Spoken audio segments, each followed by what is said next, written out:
Minianam Ghana for Happy New Year. I know that this year is going to be a great one because I know that it's been blessed by God already. And already I am personally seeing some great signs, indicating that the year is going to be wonderful. Now, since the beginning of the year, it's been 6 days so far, and I have been wondering what to share with you, my friends. And it's been quite a daunting task because I wanted to find something that will impact all of us. And so I've been doing a lot of thinking and something just popped up. And I want to share that with you. It has to do with the ever kind of parenting and child upbringing and how it has created a whole generation of amazing, incredible human beings who are doing Ghana proud. And I want us to talk about that. I was born in the 70s, so I grew up from the 80s, coming up to the 90s. I went to Saito schools all my life. And so I attended school with very poor people, okay, because I came from a very poor background. And yes, I schooled around the Kotobabi area, and Kotobabi is bordered by Alajo, Newtown, Pig Farm, Mamobi, Nima, those places. And these areas have very significant populations of Ebe people. And so I sat in class with a lot of Ebe people. But one thing I noticed, even from when I was growing up, is that most of these kids did not even want to use their traditional Ebe names for two reasons I observed. One, some of the names were a bit too complex for those of us that were non-Ebes to pronounce. Two, most Ebe kids did not even want anybody to know that they were Ebe. And it was because of the inhumane treatment that other tribes in this country subjected Ebes to. There were Ebes who were rejected or ejected from their homes because the landlord later or eventually found out that they were Ebe and he threw them out.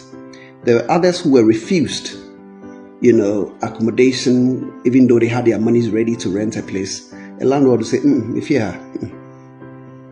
There were people who say, hey, I don't want to go deep into that because we all know. And for the fact that it come from a region that until recently we didn't know that they had all these natural resources. They thought that there was nothing in the water. It was just a flat land and all of that. And most of the parents at the time were into very menial jobs. Okay, some of them were living in uncompleted structures, just looking over those structures for the real owners and things like that. So life was really hard for them. But these strong parents decided to turn things around, and they did. They have done that. Knowing that they come from a very poor region, they concentrated on a few resources that they had. One, they have a very powerful brain.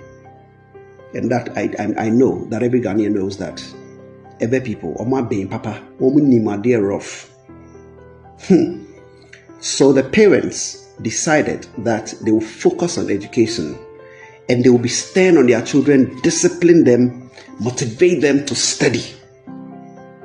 And so they inculcated into these children, that habit of focusing on your education, being disciplined, being obedient to your parents.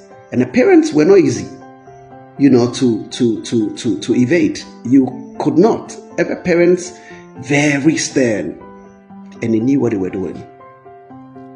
Today, 20, 30 years or so later, what do we see? We are witnessing a whole generation of Voltarians who are proudly using their names and are proudly testing, even on social media, typing their language. FKK. You know, that aside, when you take a look across all the sectors of our economy, from the art and entertainment to banking to medicine to trade to whatever, it is all Ewe people. When you go to the corporate institutions, they are predominantly Ewe people. They're dominated by Ewe people at the top levels. Okay? And these people haven't done it by, minimum way, my father knows that person, my mother knows that. They've done it on merit, on hard work, on the back of discipline. These people have turned the table round. They've made their lives better.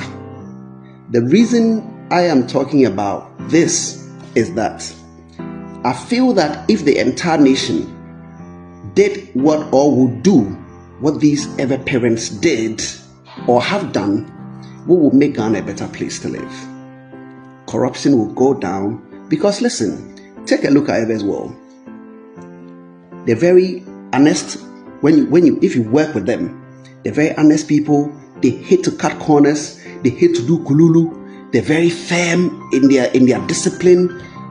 And so there are employers, okay? There are employers in Ghana who will prefer an Ewe person unless there's no Ewe person competing for that position. They will always go for an Ewe person for the reason that honest people. They're very dedicated. Hard work is them. Okay? Very hardworking people, very disciplined and everything. Now, when you look at our brothers and sisters from the Volta, when you see the men, when you see the ladies, what do we call them? Aigbetofi. They're so ladylike, prim and proper. When you see a gentleman dressed impeccably, like a lady dressed in that, like, top notch, she's Ewe. He is Ewe. Ewe parents have done something that we all should emulate. They've shown the way. They've given us the proof that if we all will focus on raising our children right, the future can only be bright. And so, I don't want us to do any tribalism thing. Let's just see one group, okay? One group from Ghana who have done something great that must be emulated. Medawa Seseweti. Happy New Year.